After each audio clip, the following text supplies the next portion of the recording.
신성원의 뉴스 브런치.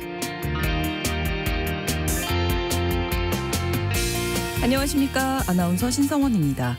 노동자가 일을 하다 현장에서 목숨을 잃는 등의 중대 산재가 발생했을 때 그 법적 책임을 안전해소라는 사업주나 경영 책임자에게도 내릴 수 있는 중대재해처벌법이 시행되고 있죠. 지난 2021년 이 법이 제정될 때 50인 미만 사업장은 3년의 유예 기간을 거쳐서 2024년 1월에 적용하는 것으로 부칙을 달았는데요. 그런데 당정이 최근 고위당정 협의를 열고 50인 미만 사업장의 적용을 2년 더 유예하는 법 개정을 추진하기로 했습니다. 소규모 사업장의 경우 기업 운영을 포기해야 할 상황이 올 수도 있다며 유예 기간을 더 연장해달라는 경영계 측의 요구가 있었고 당정도 이를 받아들인 모양새인데요. 노동계는 노동자의 생명과 안전은 또다시 뒷전이 되는 거냐며 크게 반발하고 있는 상황입니다. 오늘 첫 번째 뉴스픽에서는 중대재해처벌법 유예 기간을 둘러싼 각기 다른 입장을 자세히 들여다보겠습니다. 음주운전을 하다가 차량을 몰고 인도로 돌진해 행인을 치어 사망하게 한 40대 운전자에 대해서 최근 1심에서 징역 10년형을 선고했습니다. 이 가해자는 단속 중인 경찰관을 발견하자 인도로 돌진했고 이 사망한 사람은 2명의 아이가 있는 가장이었습니다. 음주운전자에게 내려진 징역 10년, 이 대법원 양형 기준을 넘어선 선고라 이례적인 판결이라며 크게 이슈가 되고 있는데요. 오늘 두 번째 뉴스픽에서는 이번 판결을 통해서 음주운전의 심각성에 대해 이야기 나눠보겠습니다. 12월 6일 수요일 신성원의 뉴스 브런치 문을 열겠습니다.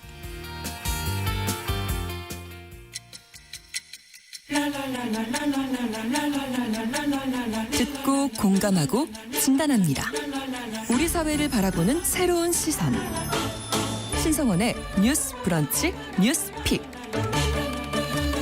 뉴스 브런치 청취자 여러분과 함께 소통하며 만들어갑니다. 실시간으로 유튜브 통해서 보실 수 있고요. 여러분의 의견도 기다리고 있습니다.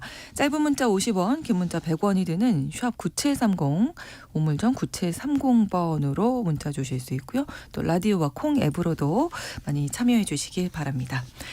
수요일의 뉴스픽 강전혜 변호사 나오셨고요. 그리고 이 시간 함께하는 임지영 기자의 개인 사정으로 오늘 이슬기 기자 함께하시겠습니다. 두 분 어서 오세요. 네, 안녕하세요. 네, 첫 번째 뉴스픽입니다. 당정이 중대재해처벌법 등에 관한 법률을 2년 더 유예하는 내용의 법 개정을 추진하고 있다. 이 이야기 나오자마자 노동계에서 또 크게 반발을 하고 있는데요.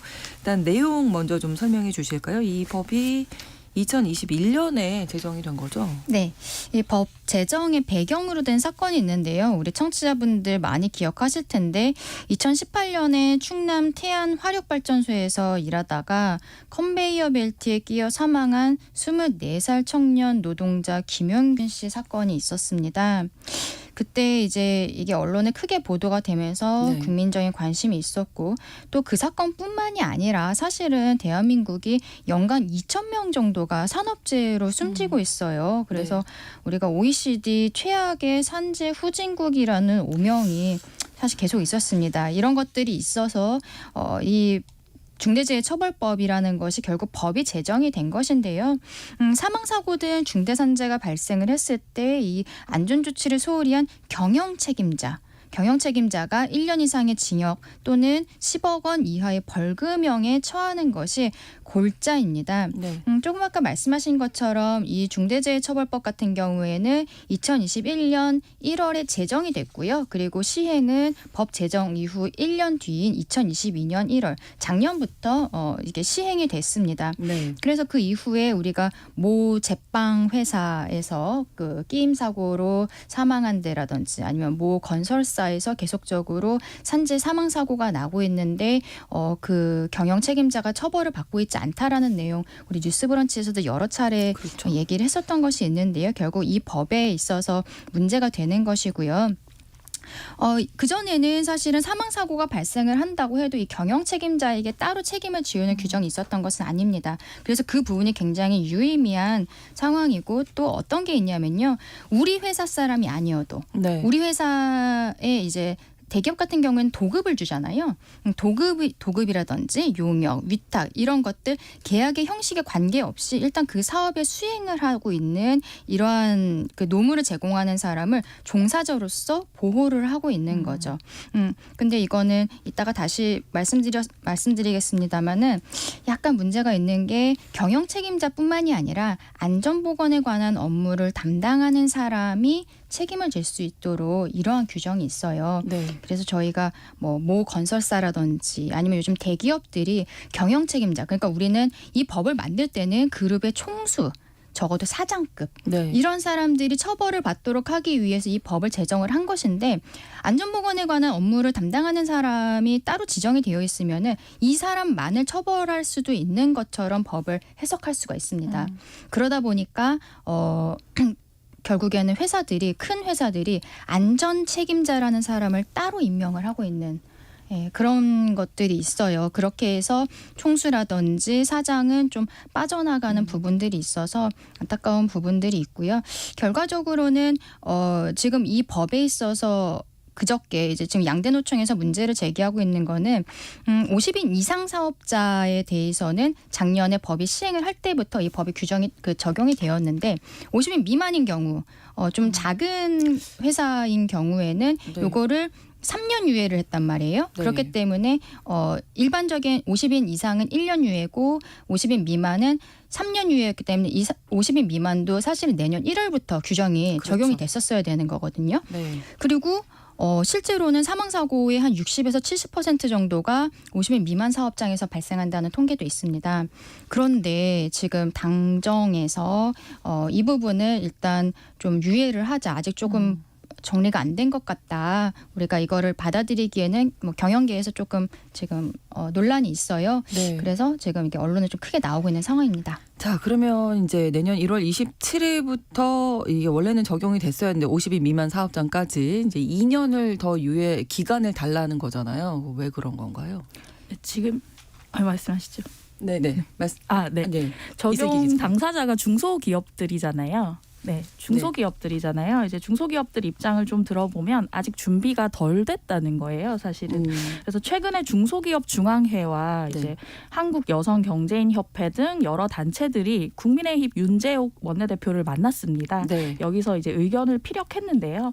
여기서 김기문 중기중앙회장이 얘기하는 걸 들어보면 50인 미만 소규모 사업장에 대해서 준비 시간을 주는 것, 그러니까 유예를 하는 것은 반드시 필요한 결정이다라고 얘기를 했고요. 네. 지금 이러한 현장 상황을 고려하지 않고 중처법을 이제 50인 미만까지 시행을 한다면 소규모 사업장은 범법자만 양산될 우려가 높다.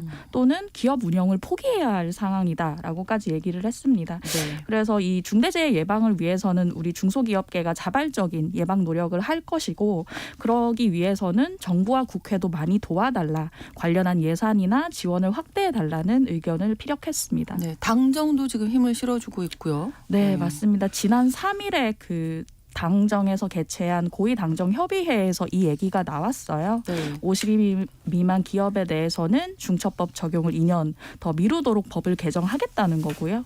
이게 고용부 관계자가 이제 언론에 이런 멘트를 했더라고요. 지금 이 시행에 대비하기 위해서 중소기업 82만 곳을 대상으로 정부가 컨설팅에 나섰다는 거예요. 네. 그걸 열심히 한다고 했지만 그 80여만 곳 중에서 40만 곳밖에 못했다. 절반까지밖에 못했는데 앞으로 시간이 좀 더 주어진다면 유예가 된다면 네. 나머지 40만 개 기업에 대해서라도 한 번이라도 더 지원을 하기 위해서는 2년이 더 필요하다라는 입장을 얘기했고요. 이 유예해달라는 얘기가 뭐 중소기업계나 경영계에서 계속 나오면서 지금 국회 환노위 여당 간사인 이미자 국민의힘 의원이 추가로 2년을 유예하는 개정안을 대표 발의한 상황입니다. 네, 근데 사실은 2021년에 법 제정이 되고 지금 3년의 기간이 있었던 건데 그러면 이런 준비가 좀 끝났어야 됐던 건 아닌가? 그 예. 기간 안에는 어려웠던 걸까요? 그래서 노동계에서 지적하는 게 바로 그 부분입니다. 한국노동안전보건연구소 소속 소속의 최민 작업환경의학과 전문의 같은 경우에는 네. 고용부에서 정말 산재를 줄이려는 의지가 있었다면 이렇게 중소기업 컨설팅을 하더라도 건설업, 금속업 이렇게 사고가 많은 업종이 따로 있는데 이 많은 업종부터 먼저 준비시켜야 됐었던 거 아니냐라고 네. 지금 이야기를 하고 있고요. 그리고 노동환경건강연구소 이윤근 소장 같은 경우에는 극단적으로 말을 하면은 고용부는 앞으로 2년 동안은 노동자들의 생명이 위협받아도 된다고 말한 것이다라고 이야기를 했습니다. 정부는 기업이 힘들어한다 이렇게 이야기는 하는데 실제로 어떤 부분이 힘든지 네. 정말 중대재해법 적용 준비가 안 된 건지 구체적인 설명도 없다라는 부분을 지적을 했습니다. 네. 노동계 얘기 좀 들어볼까요? 네, 어제 양대 노총에서 크게 반대 기자회견을 열었습니다. 그러니까 정부나 중소기업에 이제 법 제정이 한지 지금 3년이 지났잖아요, 사실은. 그런데 시행을 다시 한번 미루는 건 사실상 법안을 무력화하려는 시도다라는 건데요. 네. 일단 한국노총의 얘기를 들어보면 이제 아까 말씀드렸던 것처럼 이게 적용이 연기된다고 하면 이걸 준비했던 기업만 바보가 되는 꼴이다. 어떻게 보면 일회용품 규제를 철회한 부분에 있어서 비슷한 입장들이 나왔잖아요. 네. 비슷한 인식들을 갖고 있고요.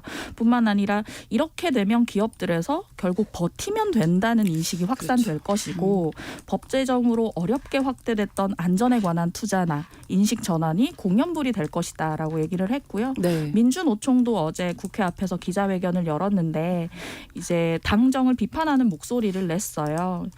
대통령과 국회는 노동자들을 한낱 부품으로 여기는 것 아니냐라는 얘기가 나왔고 노동자의 생명과 죽음은 대기업이나 중소업체가 다룰 수가 없다라는 입장을 피력했습니다. 네. 저희 뉴스픽에서도 이제 뭐 산재 관련된 말씀 많이 드렸었는데 뭐 안타까운 사고가 계속 이어지고 있다는 게 지금 빨리 좀 시행이 돼야 되지 않나 뭐 이런 생각도 들기는 합니다.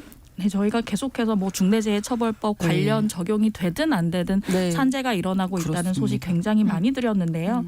사실 통계를 보면 올해 3분기까지만 이제 집계를 한 통계를 보면 네. 산업재해로 숨진 노동자가 작년 동기 대비는 10% 정도 감소를 했더라고요. 아, 네. 특히나 중처법에 관한 법률이 적용되는 50인 이상 사업장도 산재 사망자가 감소하기는 했어요. 네. 그런데 결과적으로는 이게 중처법이 얼마나 큰 영향을 미쳤는지는 앞으로 계속 통계를 추적해 봐야겠지만 어느 정도 감소세에 접어들었다는 건 좀 이렇게 전향적인 결과라고 볼 수 있을 것 같고요.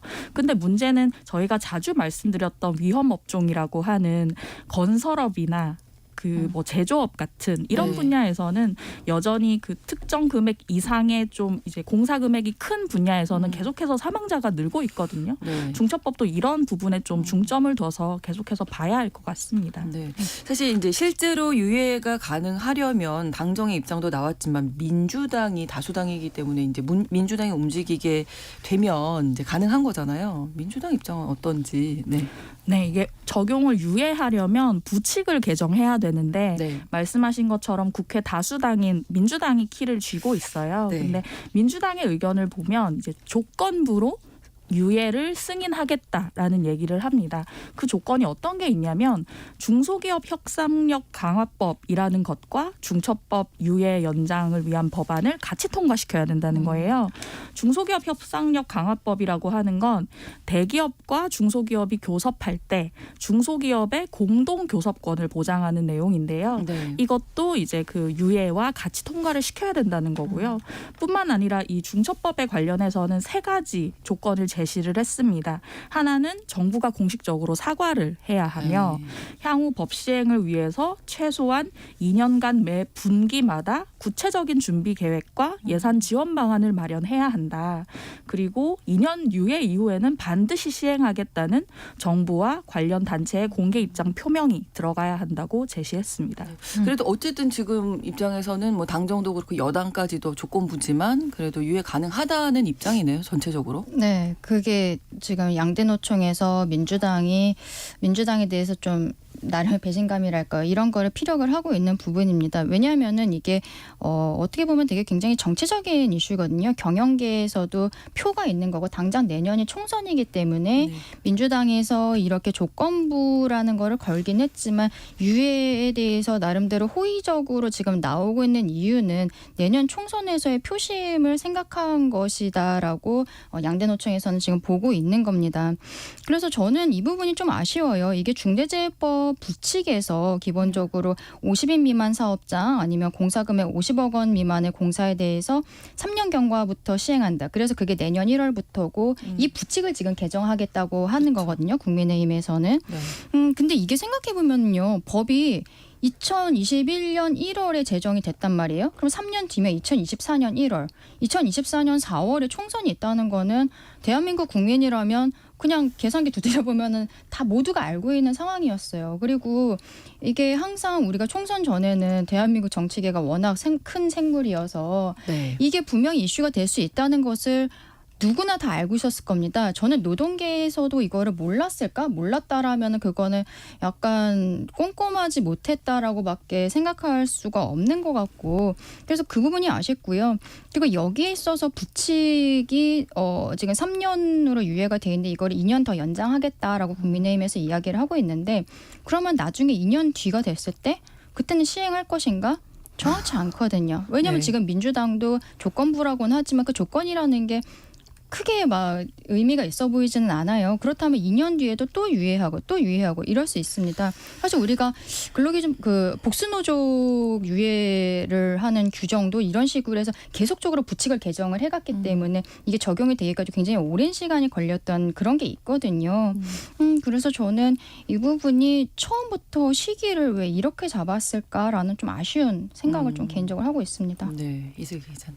네, 저도 비슷한 생각을 하고 있는데요. 최근에 이제 한국노총에서 그 50인 미만 사업장을 대상으로 중첩법 관련한 컨설팅을 했다고 해요. 네. 그걸 했더니 평균 3개월에 3,100만 원 가량의 금액을 소요해서 컨설팅이 가능했다는 얘기를 했거든요. 근데 컨설팅이라는 게 굉장히 뭐 거창한 게 아니에요. 내용을 보면 위험한 화학 물질을 보관하기 위한 보관함을 따로 만든다거나 뭐 난간이 위험하다 그러면 난간을 이제 그 어떤 가이드 같은 걸 설치하는 네. 이런 부분들이거든요. 네. 근데 이런 부분들을 어느 정도 염두에 두고 정부가 이제 3년 유예를 얘기했을 텐데 아까 말씀드렸던 고용노동부 관계자 멘트를 보면 전국의 중소기업 80여만 곳 가운데 절반밖에 지금 아직 못했다고 못했다. 얘기를 했잖아요. 네. 그렇다고 하면 이 3년이라는 유예는 어떻게 나왔던 것인지 거기서부터 좀 문제가 있는 것 같고요. 예. 사실은 이 중첩법뿐만 아니라 산업안전보건법의 보건법 준수를 위해서도 이런 부분들이 다 필요한 것인데 그렇다고 한다면 지금까지 그 3년 유예됐을 기간 동안에 그래도 나름으로 이걸 준비했던 중소기업 업장이 있을 거란 말이에요. 그렇죠. 근데 갑자기 이걸 또 미룬다라고 한다면 그 업장들이 느낄 허탈감이나 그리고 어떻게 이런 식으로 계속 법을 집행하는 데 있어서 정부가 유예하는 제스처를 준다고 하면 네. 법 집행이 엄정해지기가 어려울 수 있다는 생각이 아무래도 들어요. 그렇죠. 네, 아무래도 이제 주체들에게 법이 미뤄질 수 있다는 시그널을 뭐 일회용품 규제도 마찬가지고요. 준다고 네, 네. 하면 거기에 철두철미하게 대비할 의사가 생기겠는가라는 생각이 들고요. 또 한 가지는 이제 이것이 굉장히 원론적인 부분이긴 한데 내가 산재를 입었는데 내가 입은 상재가 중첩법 대상 기업에서 일어난 산재인지 혹은 비대상 기업에서 일어난 산재인지에 따라 처우나 대우가 다르다고 한다면 이것이야말로 원론적으로 가장 큰 문제가 아닐까 싶습니다. 그렇습니다. 현실적으로 지금 중대재해법 시행되고 있지만 계속 반복해서 말씀드리지만 사고는 계속 일어나고 있거든요. 그렇죠. 그렇기 때문에 아까 제가 말씀드린 내용 중에서 안전 책임자 문제. 사실은 중대재해처벌법이 그 제정이 될 때는 결과적으로 그룹의 총수라든지 사장이라든지 이런 사람을 처벌을 해서 그 사람들로 하여금 안전에 대한 정말로 이런 의식을 가지고서는 그렇죠. 회사 경영을 하라라는 의미에서 이 처벌법이 생긴 것인데 네. 안전 책임자라는 사람을 앉혀놓고서는 사장이라든지 그룹 총수는 계속 뒤로 빠지고 있단 말이에요. 지난달에 있었던 국정감사에서도 그 아까 말씀드렸던 모 제빵회사 그리고 모 건설사 중대재해처벌법의 그 대상이 되는 사망사고가 난 사건들의 그 총수들이 해외 출장 같은 거를 이유로 해서 지금 국정감사에도 나오지를 않고 있어요. 그리고 처벌도 제대로 되지 않고 있다는 것이 계속적으로 언론에 보도가 되고 있습니다. 그렇다면은 저는 사실은 국회에서 이 지금 적용 대상에 대해서 50인 미만 부분에 대해서 2년 유예하겠다라는 이야기뿐만이 아니라 지금 이 법을 제정하고 그 다음에 우리가 1년 넘게 활용을 하면서 여기 있어서 안전책임자라든지 이게 실질적으로 처벌이 이루어지지 않는 부분에 대한 보완에 대해서도 국회에서 분명히 이야기를 해야 되는 게 아닌가라고 생각하는데 그 네. 얘기는 안 하고 50인 미만 부분에 있어서만 2년 더 유예하겠다라고 하니까 그 부분도 저는 좀 이거는 정말로 총선용이다라는 생각을 할 수밖에 없는 거죠. 네. 그리고 2년 더 유예되고 또 그 이후에 또 그 시점에 또 다른 이야기 나올까 봐 네. 믿지를 못하는 거 아니겠습니까? 네, 그런 점에서 말씀드리자면 최소한 이런 얘기를 하려면 중간 점검 정도는 해줘야 된다는 거예요. 네. 3년의 기간 동안 네. 한 번쯤은 있었어야지 않았나. 중처법의 뭐 허와 실도 네, 한번 봐야 네, 할 네. 것이고요. 50인 미만 사업장들이 그간 어떻게 준비를 했으며 얼마나 미비한지에 대한 점검이 필요하고 그래서 앞으로 2년 더 연장을 한다고 하면 그게 얼마나 실효성이 있을지 예. 그 사이에 무엇을 할 것인지 로드맵이라도 제시를 해야 국민들이 적어도 어느 정도는 일리가 있다고 판단을 하실 것이다라는 생각이 듭니다. 그렇습니다. 자, 당정이 50인 미만 사업장에 대한 중대재해처벌법 2년을 더 유예를 추진하고 있다. 이런 이야기가 나와서 이 이야기 나눠봤는데요. 아무튼 뭐 사고도 없어야 되겠지만 사고 당한 피해자들을 잘 좀 구제하고 지원해 줄 수 있는 방안도 좀 촘촘하게 또 마련이 돼야 되겠습니다. 자, 뉴스픽 두 번째 뉴스픽으로 넘어가 볼 텐데요. 이번에는 음주운전으로 행인을 치워 숨지게 한 운전자에게 법원이 10년형을 선고했습니다. 이 강전혜 변호사님 특히 양형 기준에 대해서 늘 네. 말씀 많이 해주시는데 그 기준을 넘어선 네. 예, 판결이라서 크게 이슈가 되고 있는 일단 사건 개요부터 좀 살펴볼까요? 이슬기 기자님. 네, 지난 7월 7일 오후 밤 9시 15분쯤에 일어난 일이고요. 네. 40대 남성 A씨가 이제 그 스포츠 유틸리티 차 SUV라고 하죠. 네네네. 이 차를 이제 인천에서 몰다가 술에 취해 몰다가 인도에 서 있던 B씨를 치어 숨지게 한 사건입니다. 이 A씨 같은 경우는 이미 도로에서 이제 음주운전을 단속하고 있는 경관들을 발견을 했어요. 그러니까 이걸 피하기 위해서 도주하던 중이었고 그러다 보니 경황이 없어서 인도로 돌진을 해서 당시에 횡단보도 신호를 기다리고 있던 B 씨를 친 것으로 조사가 됐습니다. 네. 사고 당시에 그 혈중 알코올 농도 어느 정도로 나왔나요? 네, 면허 취소 수치였는데요. 0.186%였어요. 그래서 왜 이렇게 그러네요. 술을 마셨나를 봤더니 이 당시 A 씨 같은 경우는 이제 경기 시흥에 있는 식당에서 직장 동료들과 회식한 이후였다고 하고요. 2001년에도 음주운전으로 처벌받은 전력이 있는 것으로 나타났습니다. 네. 고인이 현장에서 이제 숨을 거뒀기 때문에 너무나 안타까운 사고였는데요. 많이 좀 사고 현장이 좀 심했던 것 같아요. 네, 맞습니다. B 씨 같은 경우는 이제 머리를 크게 다쳤고요. 다리가 절단이 돼서 사고 현장에서 사망을 했습니다. B 씨 같은 경우는 어린 두 자녀를 둔 가장이었고 원래 댁은 이제 자택은 충남에 있다고 해요. 아, 그래요? 근데 돈벌이를 위해서 인천에서 혼자 지내는 상황이었고 화물차 운전 일을 하고 계셨다고 합니다. 그날도 이제 밤 늦게까지 일을 하고 귀가를 하다가 숙소 바로 앞에서 사고를 당한 겁니다. 너무나 안타까운 사고인데 이 가해자에 대해서 이제 1심에서 징역 10년형이 내려졌습니다. 네. 이게 제가 늘 방송에서 말씀드렸던 대법원의 양형위원회라는 데가 있습니다. 이제 각각의 법에 있어서 그 규정할 수 있는 내용을 그 몇 년부터 몇 년까지 할 것인지 좀 구체적인 수치로 이제 표로 되어 있는 건데요. 우리 네. 포털 사이트에서 양형위원회라고 검색을 하시면은 누구나 들어가서 볼 수가 있습니다. 이번 사건 같은 경우에는 1심 법원에서 위법성이 굉장히 크다라고 하면서 이 대법원의 양형기준, 양형위원회에서 나오는 양형기준을 넘어서는 중형을 A씨에게 선고를 한 거예요. 네.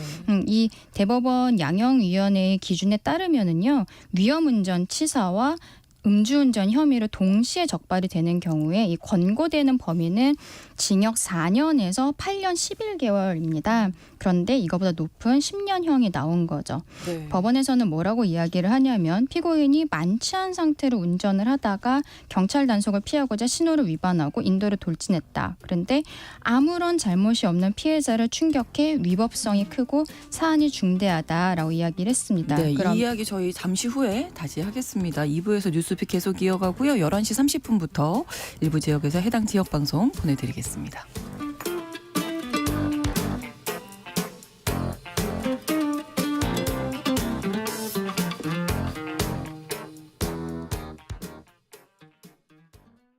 지금 시각은 11시 30분입니다.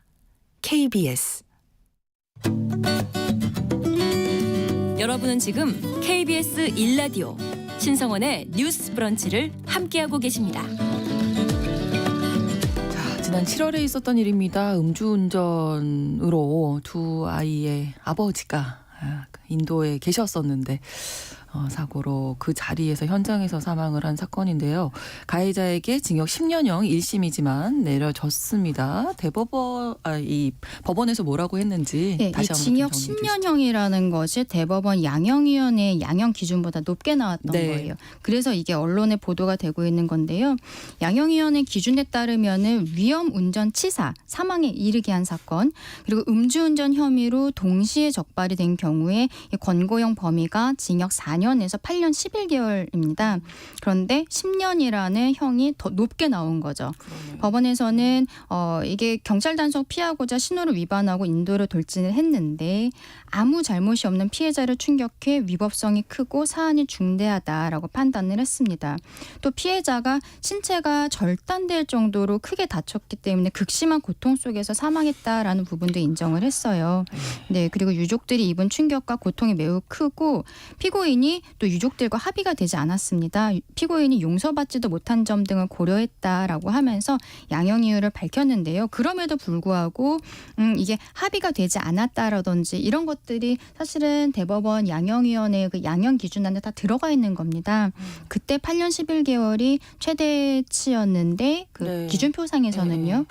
근데 물론 이거는 그냥 권고이긴 하지만 그렇죠. 한국에서는 사실 이 양형 기준을 넘어서서 선고를 하는 경우가 굉장히 적기 때문에 이 사건이 조금 특이하다라고 언론에서 보도를 하고 있는 겁니다. 그러니까 그간에 그 음주운전으로 인한 사망 사고가 있을 경우에 네.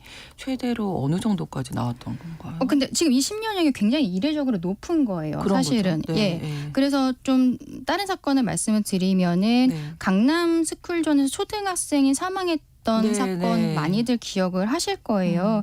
작년 12월에 강남구 청담동에서 초등학교 후문 앞에서 수업을 마치고 귀가하던 B군이 당시 9살이었습니다.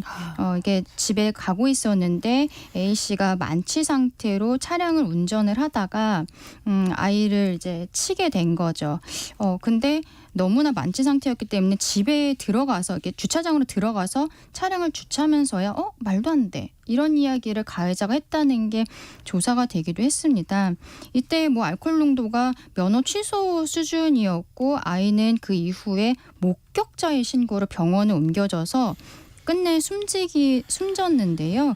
이때도요. 사실은 검찰에서 이 A씨에게 징역 20년을 구형을 했습니다. 네. 네, 그랬는데 사실은 양형위원회에서 이렇게 스쿨존에서 음주사고 도주까지 한 사안에 대해서는 네. 최대 23년까지 선고할 수 있게 양형 기준을 올렸어요. 네. 근데 23년까지인데 검찰에서는 20년을 구형을 했고요. 네. 결과적으로 근데 징역 7년 나왔습니다. 아, 그래요. 예, 이게 최근에 있었던 사건이에요. 그렇기 때문에 조금 아까 우리 지금 10년 나온 사건이 양형 기준이 8년 11개월이었는데 네, 네. 그럼에도 불구하고 10년이 그보다 더 나왔다는 높게 게 나왔으니까. 네, 더 그러네요. 높게 나온 겁니다. 사실 이제 12월이지 않습니까? 송년회가 이제 많고 또 음주를 또 많이 하실 시기라 이런 부분 좀 잘 알고 계셔야 될 것 같아요. 음주운전에 대한 형이 좀 우리 국민 감정에 비해서 너무 작다 이런 얘기 많이 하게 되잖아요. 네, 말씀하신 것처럼 12월에는 정말 음주운전이 많거든요. 송년회 네. 때문에. 그래서 최근에 이제 도로교통공단이 발표한 자료를 보면 지난해에 발생한 음주운전 교통사고만 1만 5천여 건 정도 되는데 네. 214명이 숨졌습니다. 근데 월별로 따져보니까 정말로 12월이 12월이 가장 많죠. 많았던 거예요. 네. 1,500여 건이고 사망자만 15명입니다. 이게 얼마나 많은 거냐면 월 평균 수치보다 12월에만 300건 가까이 많은 거예요. 이것에 대해서 공단 측에서도 송년회 탓이다. 술자리가 늘어났기 때문이다라는 얘기에 더해서 운전자가 음주운전자들이 그런 얘기 많이 하잖아요. 나 별로 안 취했어. 지금 운전대 잡아도 면허 취소나 뭐 어떤 안 나올 범법에 거야. 안 나올 이렇게. 거야 이런 예, 얘기를 예. 하잖아요.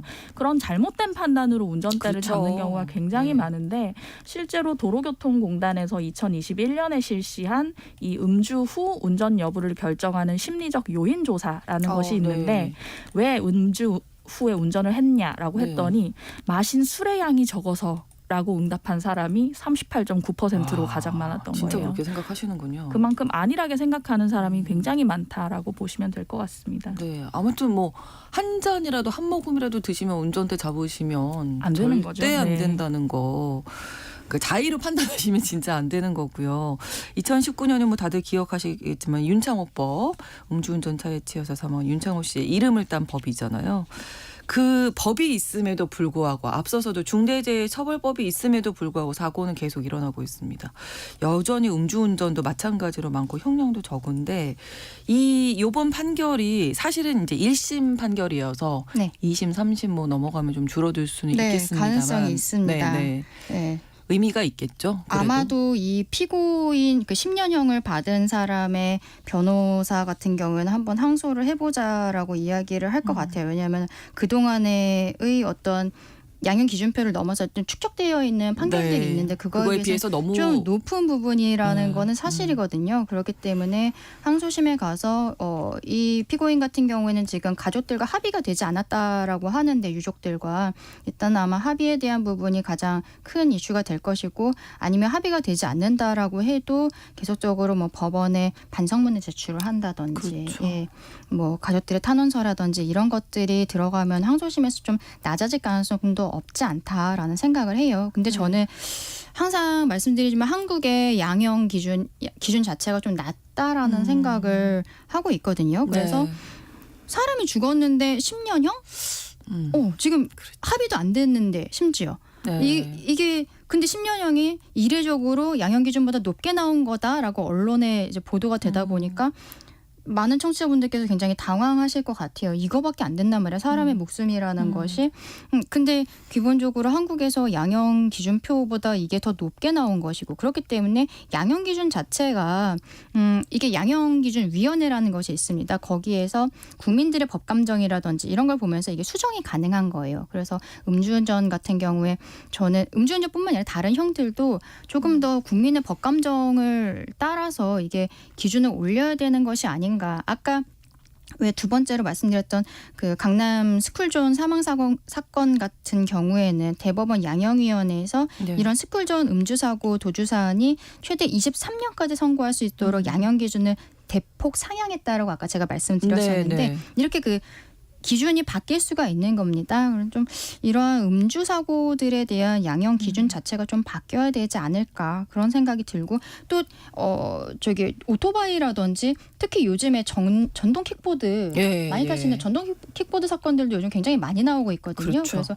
이것도 음주운전에 해당한다는 거 우리 청취자분들 꼭 유념하셔야 될 것 같습니다. 그렇습니다. 이슬기 기자님. 네. 이 양형에 대해서 자꾸 솜방망이 처벌이라고 말씀드리는데 저는 뭐든 다 중형을 쳐야 되는 게 아니라 범죄별로 좀 따져봐야 된다고 생각해요. 근데 네. 음주운전 같은 경우는 제가 봤을 때는 형벌이 주는 억지력이 좀 있는 것 같아요. 왜냐하면 이제 음주운전에 관해서는 많은 분들이 윤창호법을 기억하실 텐데요. 네. 이제 음주운전 사망사고 때 최대 무기징역에 처하도록 하는 게 제1 윤창호법이고요. 네. 2회 이상 적발 때 징역 2년에서 5년 또는 벌금 1,000만 원에서 2천만 원에 처하는 게 제2 윤창호법인데요. 네. 이게 각각 2018년 12월과 2019년 6월에 시행이 됐어요. 근데 정확히 이 법 때문인지는 알 수 없지만 네. 그 이듬해 음주운전 벌금 건수가 전년 대비 30% 이상 급감을 했거든요. 그리고 이후에는 코로나19 팬데믹이 겹치면서 그렇죠. 전년 대비 15% 이상 감소하고 2021년에는 6만 건대까지 떨어졌어요. 근데 2022년 작년에 다시 증가세로 돌아섰는데 이게 여러 원인이 있겠지만 그 사이에 헌재가 윤창호법의 가중처벌 조항에 좀 문제가 있다. 위헌 결정을 내린 사안이 있었거든요. 네. 꼭 이것 때문이라고는 볼 수 없지만 사실 음주운전을 하시는 분들은 이상동기 범죄를 저지르는 범죄자들처럼 어떤 인생을 포기했다거나 어떤 형벌을 신경 안 쓰시는 분들은 아니거든요. 그렇죠. 네, 그래서 네. 윤창호법처럼 가중처벌이 주어진다고 했을 때 아무래도 걱정을 할 수밖에 없고 또 재범률이 40%를 넘어서 이걸 음주운전 했을 때 어떤 상황에 처하는지를 아시는 분들이 많아요. 그렇죠. 그런 저런 걸 생각을 해봤을 때 이 음주운전에 대해서는 국민 법감정에 맞는 형벌을 만들 필요가 있다는 생각이 듭니다. 이슬기 기자님 말씀하셨지만 음주운전 재범률이 지금 44% 정도로 파악이 되고 있거든요. 근데 이게 마약 범죄 재범률보다 높은 것으로 알려져 있습니다. 그렇기 때문에 이런 음주운전 재범을 줄이기 위해서는 좀 정부에서 정책적인 접근도 필요해 보입니다. 좀 전체적으로 술에 좀 관대한 문화도 있는데 네. 다른 건 몰라도 음주 운전은 정말 안 된다는 것. 뭐 자동차뿐만이 아니라 말씀해 주신 대로 뭐 오토바이도 그렇고 킥보드. 전동 킥보드, 자전거 뭐 다 마찬가지입니다. 음주 운전은 절대 안 된다는 것 다시 한번 또 기억을 하게 해드리고 싶네요. 수요일에 뉴스픽 강전혜 변호사, 이슬기 기자 두 분과 이야기 나눴습니다. 오늘 고맙습니다. 예, 감사합니다.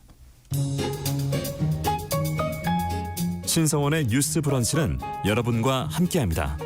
짧은 문자 50원, 긴 문자 100원이들은 샵 9730. 무료인 콩앱과 일라디오 유튜브를 통해 참여해주세요.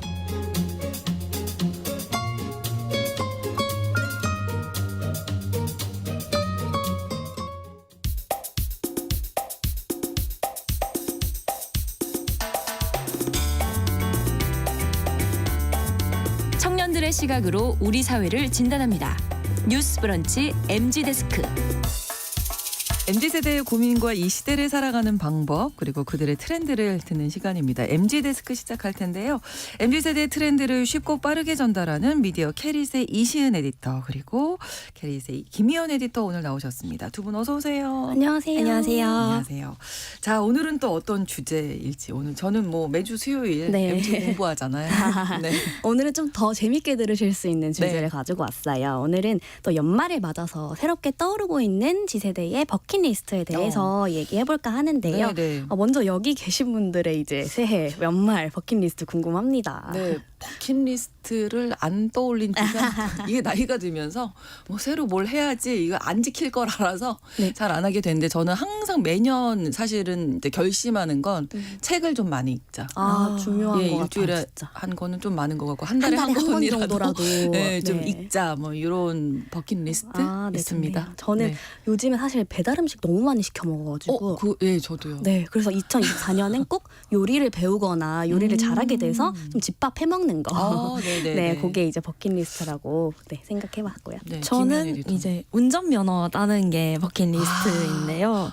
네. 이게 시작이 중요하죠. 반이라고 학원부터 등록을 해야 되는데 올해 내내 다음 달에 해야지 하다가 이제 12월이 되었어요. 마찬가지로 다음 달에 네, 맞아요. 읽어야지 다음 주에 읽어야지 하다가 12월이 됐네요. 네. 모두 뭔가 약간 현실적인 버킷리스트라고 보여지는데요. 네. 그렇다면 G세대 버킷리스트 어떤 게 있는지 살펴보겠습니다. Z세대들 내년에는 이렇게 살고 싶다 어떤 이야기들을 했는지 궁금합니다.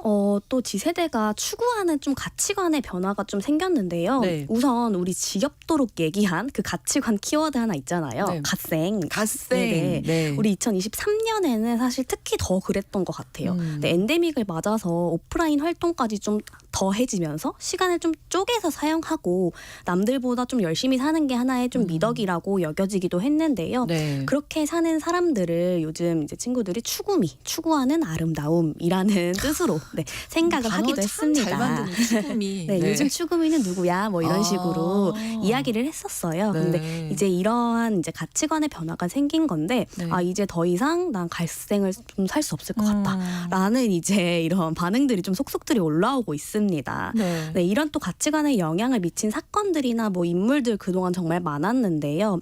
근데 또 이제 가장 큰 영향을 미친 것이 최근에 이제 지세대가 갓생이라는 키워드로 좀 여겼던 한 인플루언서가 네. 있었어요. 근데 이분의 소식이 좀 화제가 된 건데 이분에 대해서 좀 간단히 설명을 해드리자면 네. 취업을 준비하면서 이제 그 과정을 유튜브 브이로그로 좀 생생하게 올렸던 분이에요. 네. 어떤 회사에 지원하고 떨어졌는지, 뭐 또 어떻게 준비하고 있는지, 그러면서 또 운동도 하고 남는 시간에 공부하는 모습, 자격증 따는 모습 이런 것들을 정말 꾸준하게 올려줬던 분이었는데 네. 그래서 이분이 갓생의 아이콘으로 통했던 거예요. 근데 어찌 보면 좀 평범한 취준생의 모습과 좀 닮아서 그런지 좀 자기랑 좀 동일시하는 그런 분들이 좀 많았거든요.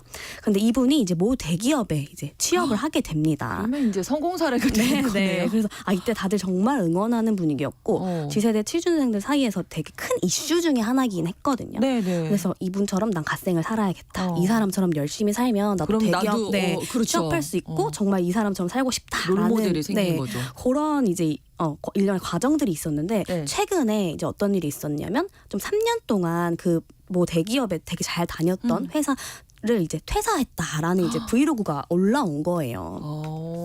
그러면서 이분이 어떤 이야기를 남겼냐면 네. 나는 갓생을 살고 있다고 생각했는데 사실 과로를 하고 있었다라는 말을 남긴 거예요. 그래서 이게 비단 회사에서뿐만이 아니라 회사 밖에서도 여지껏 나 너무 열심히 살았고 나를 좀 너무 갈가가면서 정말 갓생이라는 어떤 틀에 이제 얽매여서 좀 살았던 것 같다라는 말을 했는데 이제 이 말에 정말 공감하는 구독자 분들이 정말 많았고 그래서 갓생이라는 이런 키워드가 몇 년 넘게 주류 가치관이라 좀 떠오르면서 이제 반대로 나를 정작 돌아볼 시간이 좀 부족하다라고 여기는 지세대가 정말 많아지고 있고 때문에 이제 내년에는 좀 갓생도 좋지만 좀 쉬어가는 해가 되었으면 좋겠다라고 생각하는 분위기가 보이고 있습니다. 제가 말씀드렸잖아요. 처음에 이 갓생 얘기할 때 한순간도 쉬지를 않고 다 뭘로 채우셨던데 맞아요. 좀 빈틈이 필요하다. 제가 첫 시간에 이 말씀 드렸었거든요. 이 이제 생각이, 점점 이제 듭니다. 너무 힘드셨던 거죠. 맞아요. 그런가 하면 요즘 이제 지세대가 새롭게 자주 쓰는 표현이 생겼는데요. 네.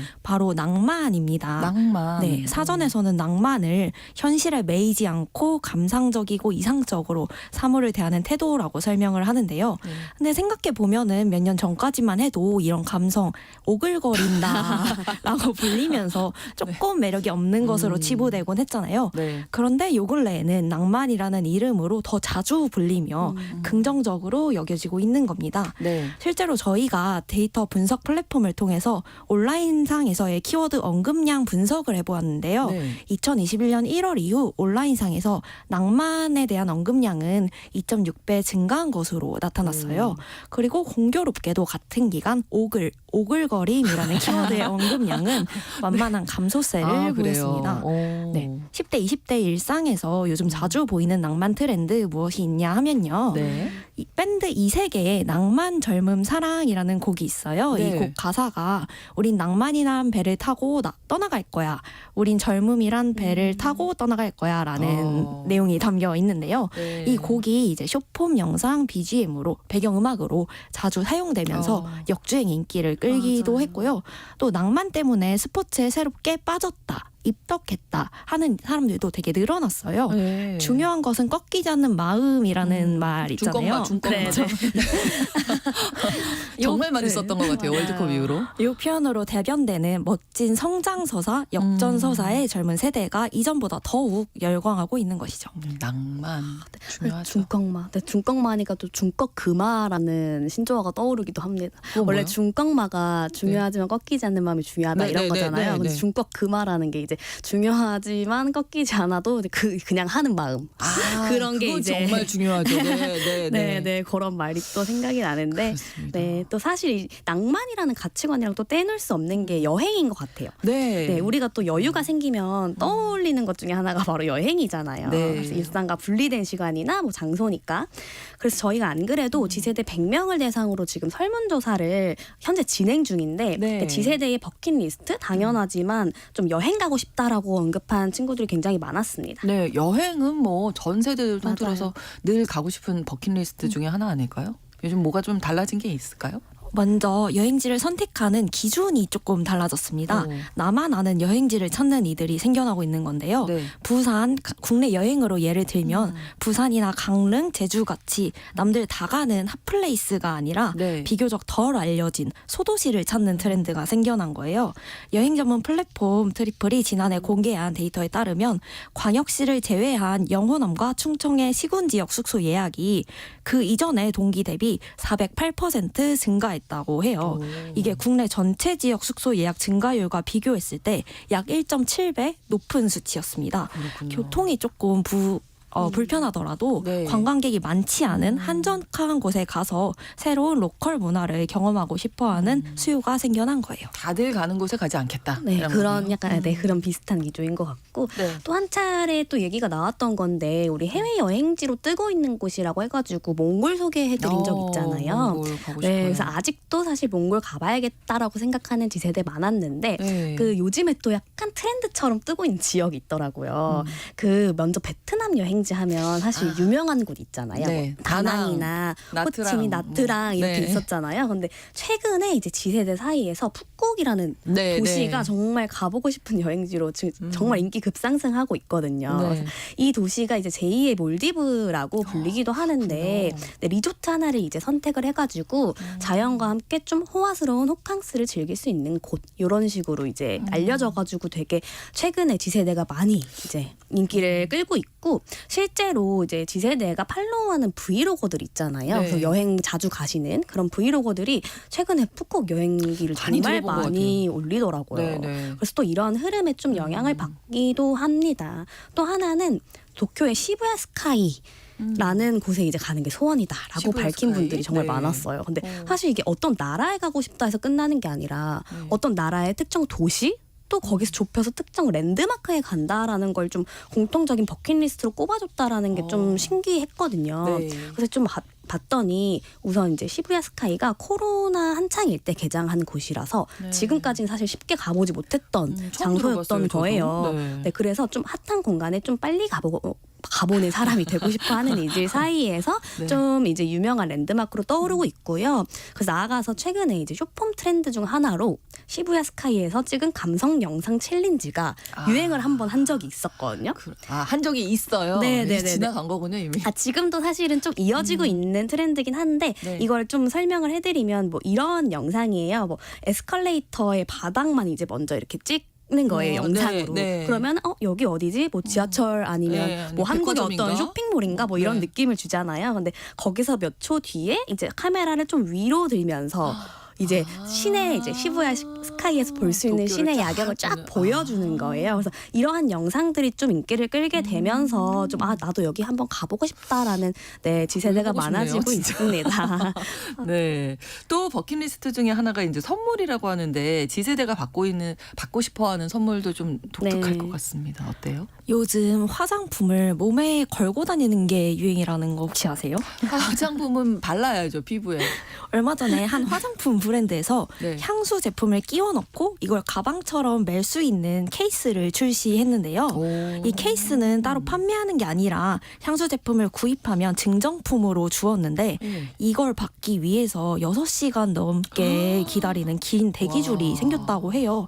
그리고 이게 사실 증정품인데도 네. 중고거래 사이트에서 15만 원 팔려요? 넘는 가격으로 웃돈을 주고 이제 거래가 되고 있고요. 네. 또 뿐만 아니라 또 다른 화장품 브랜드에서도 입술 보습제를 넣을 수 있는 케이스를 네. 열쇠고리 모양으로 만들어가지고 출시를 했는데요. 요즘 패션에 좀 관심이 있다 하는 지세대 가방에 꼭 달려있는 유행템이 되었습니다. 네. 이런 화장품 겸 패션 아이템들이 지세대 사이에서 내 돈 주고 사기에는 조금 아깝지만 이제 선물로 받았을 때는 너무너무 좋은 센스 있는 상품으로 통하고 있습니다. 네. 그리고 또 하나 신기했던 게 있는데 사실 수건이 정말 받고 싶어하는 선물로 꼽히고 있는 거예요. 그래서 뭘까라고 봤는데 이제 우리 집안에 둘러보면 네. 어디서 받아왔는지 모를 그런 어떤 수건들 있죠. 글씨가 새겨져 있는 거. 답례품으로 예전에 진짜 많았거든요. 땡땡 칠순잔치, 뭐 돌잔치, 아빠, 맞아요. 뭐 엄마 어디 네, 모임, 네. 뭐 무슨 체육대회 네. 끝나고 나면 그런 게 이제 새겨져 있는 수건들이 굉장히 많았는데 네. 요즘에 또 이렇게 수건에 어떠한 뭐 내가 원하는 문구를 새겨가지고 선물을 하는 게 정말 대세로 떠올랐어요. 네. 또 대표적인 브랜드가 또 하나 있는데 뭐 땡땡 타월이라고 아마 다들 네. 익숙하실 거예요. 네, 네. 이 브랜드가 이제 지세대 사이에서 좀 힙한 브랜드로 떠오르고 있는 그래요? 게 정말 너무 전통의 신기했고요. 브랜드인데? 네, 맞아요. 약간 수건으로는? 이런 올드한 브랜드 이미지를 좀 요즘 탈바꿈하고 있거든요. 그래서 그렇군요. 네, 이 브랜드가 이제 뭐 지세대 타깃 콜라보를 좀 잘하고 있고 좀 뭐 인기가 많은 캐릭터랑 콜라보를 하든지 아니면 뭐 수건에 디자인을 하는 것뿐만이 아니라 뭐 러그 같은 모자 같은 약간 그런 굿즈들을 좀 많이 출시를 하고 있는데 네. 그래서 이 브랜드 자체가 수건 브랜드가 이렇게 힙해도 되나? 라면서 좀 유명해진 거예요. 네, 어떤 문구들을 좀 이용할까요? 그래서 최근에 생일 선물할 때 이 땡땡 타월에 직접 감성 문구를 자수로 새겨서 주는 게 대세로 떠올랐는데 네. 이를테면 뭐 예전처럼 어떤 행사명을 적는 게 아니라 뭐 인생의 사랑을 빼면 0이야 같은 어떤 문구 있죠. 그런 감성 문구 그런 것들을 좀 새겨가지고 좀 이 사람한테 맞는 어떤 문구를 새겨 주는 것이 또 대세로 떠올랐고 그런 이제 업체들도 또 입소문이 나고 있습니다. 네, 네. 그런가 하면 지세대가 최근 몇 년 사이에 12월이 되면 너도 나도 동참하게 된 신문화가 있는데요. 네. 우스갯소리로 이 정도면 거의 세시풍소가 아니냐 하는 이야기가 나올 정도로 젊은 세대 사이에서 꾸준히 인기를 끌고 있는 연말 유행들입니다. 바로 온라인 트리 꾸미기와 시그 예약 구매예요. 온라인 트리는 뭔지 알겠는데 시그가 뭔지 궁금하네요. 시그란 이제 시즌 그리팅을 뜻하는데요. 네. 사실 쉽게 말해서 굿즈 꾸러미, 그냥 선물 꾸러미라고 보시면 돼요. 네, 많이들 알고 계시는 이제 푸바오로 설명을 드리면 될 것 같은데 네. 뭐 푸바오 관련 굿즈 많잖아요. 네, 근데 네. 그것들 한데 모으는 거예요. 푸바오 굿, 뭐 담요, 뭐 그립토, 케이스 이런 것들을 한데 모아가지고 판매한다라는 게 이제 시즌 그리팅이고 네. 이게 왜 이름이 시즌 그리팅이냐고 하면은 이제 연말 시즌에 아이돌 이제 굿즈들을 한데 모아서 판매하는 것에서 이제 유래를 했습니다. 근데 이제 최근에는 뭐 이런 캐릭터들이나 아니면 유명한 인물 뭐 이런 분들의 굿즈를 좀 모아가지고 좀 분야가 좀 넓혀지고 있는 추세라고 보시면 될 것 같아요. 네. 근데 트리를 왜 온라인으로 꾸며요? 온라인 트리를 왜 온라인으로 네, 꾸미냐 네, 궁금하실 수도 있겠는데요. 온라인 트리 꾸미기는 사실 롤링페이퍼를 주고받는 사이트예요. 이 사이트에 가입을 하면 네. 자신의 이름이 달린 트리가 생기는데요. 네. 친구들에게 링크 주소를 공유를 하면 친구들이 트리 액세서리 그림을 골라가지고 네. 장식을 해주고 메시지 카드를 함께 남길 수가 있어요. 그래서 사람들이 이렇게 트리에 달아준 메시지를 크리스마스 당일이 되면은 한꺼번에 열어볼 수 있는 건데요. 네. 이제 이 서비스는 지난 2021년에 처음 출시가 됐는데 네. 첫 해에만 이용자가 250만 명, 또 작성된 메시지가 3,500만 건에 달했다고 해요. 그렇군요. 네, 또 올해도 이제 10대, 20대 SNS에 자기 트리 주소를 공유를 하면서 메시지 써줘 하고 요청하는 게시물이 굉장히 많이 올라오고 있습니다. 네, 아무튼 서로를 격려하면서 연말 좀 풍성하게 잘 보내셨으면 좋겠어요. 오늘 연말 버킷리스트 알아봤습니다. 미디어 캐릿의 이시은 에디터, 김희연 에디터와 함께했습니다. 고맙습니다. 감사합니다. 감사합니다. 뉴스 브런치 내일 다시 오겠습니다. 고맙습니다.